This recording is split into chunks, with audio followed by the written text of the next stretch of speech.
কলকাতার উত্তর প্রান্তে দাঁড়িয়ে থাকা সেই পুরনো পুতুল বাড়িকে দিনের বেলা সাধারণই লাগে, কিন্তু রাত নামলেই বাড়িটা বদলে যায়। ধুলো মাখা ঘর জুড়ে সারি সারি পুতুল, কারোর চোখ ভাঙা, কারোর ঠোঁটে অদ্ভুত হাসি। স্থানীয়রা বলে এক সময় এখানে এক পুতুল শিল্পী থাকতেন।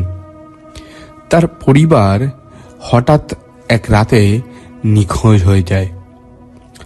দরজা নাকি ভেতর থেকে বন্ধ ছিল।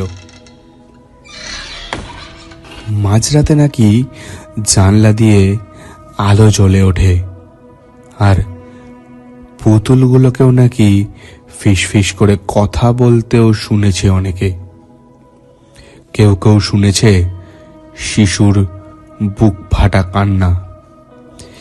কেউ কেউ আবার দেখেছে বাড়ির সিঁড়িতে পায়ের ছাপ, কিন্তু কোনো মানুষ নেই।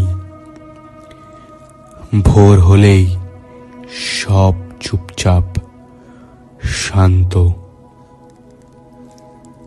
শুধু পুতুলগুলোর দৃষ্টি বদলে যায়, যেন তারা সারা রাত কাউকে দেখেছে।